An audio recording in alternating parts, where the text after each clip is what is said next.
Katanya cinta itu terasa saat pelukan pertama. Tapi gimana kalau cinta justru diuji saat pelukan terakhir? Setelah semuanya selesai. Setelah orgasme, setelah klimaks. Apa yang terjadi sesudah itu ternyata bisa nunjukin siapa yang benar-benar peduli dan siapa yang cuma numpang lewat.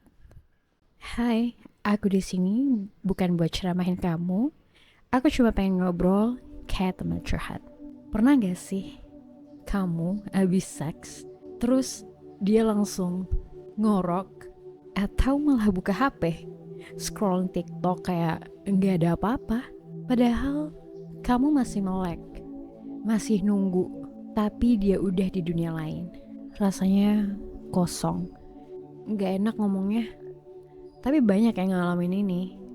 Seksnya dapet, tapi hatinya kayak ditinggalin. Ini bukan lebay, ini nyata.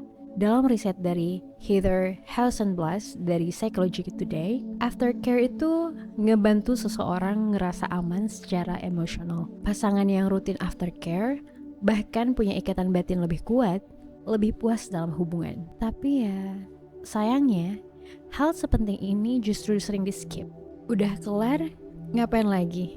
Ya elah, awal-awal nikah aja masih ada pelukan setelah nonton bioskop. Masa setelah seks enggak sih? Ada satu cerita dari The Guardian, seorang perempuan bilang gini, setiap kali selesai, dia tidur. Aku merasa kayak objek, sakit, iya. Tapi dia nggak berani ngomong. Menurut Kinsey Institute, 62% wanita bilang aftercare bikin mereka merasa dihargai. Tapi cuma 25% pria yang sadar aftercare itu penting. Gapnya jauh. Dan ini bukan soal salah siapa, tapi emang kita nggak pernah diajarin gimana cara mencintai setelah seks. Jadi aftercare itu apa sih? Aftercare itu seperti bentuk pelukan yang benar-benar peluk, bukan pelukan formalitas. Lalu ngobrol, gak harus dalam, kadang ngobrolin tadi enak gak? Itu aja udah bikin connect. Bisa juga nyuapin snack. Sesimpel kasih air putih, itu udah sweet banget. Bisa juga mandi bareng. Bukan buat ngelanjutin, tapi buat ngerawat. Dan bisa juga zikir bareng. Kalau kamu spiritual, ini bisa jadi bonding yang luar biasa.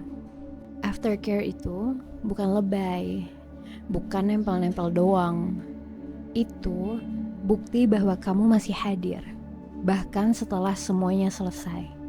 Seks itu bukan pertandingan, tapi pertemuan. Dan aftercare adalah cara kita bilang, aku gak kemana-mana.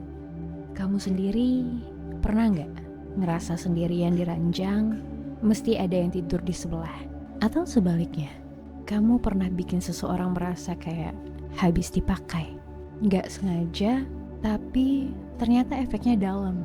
Kalau iya, mungkin ini saatnya kita mulai ulang. Mulai jadi pasangan yang gak cuma hebat di ranjang, tapi juga hangat setelahnya. Coba tanya ke diri kamu sendiri. Setelah seks, aku hadir atau hilang? Apa yang sebenarnya aku cari di seks? Orgasme? Validasi? Atau rasa dicintai? Kalau kamu ngerasa video ini nyentil kamu sedikit, atau mungkin kamu pengen jadi suami atau istri yang lebih dewasa, bukan cuma dewasa secara umur, stay di channel ini. Karena video berikutnya, kita bakal bahas kenapa seks kadang bikin kita ngerasa sendirian. So, stay tune di Sehat Bercinta.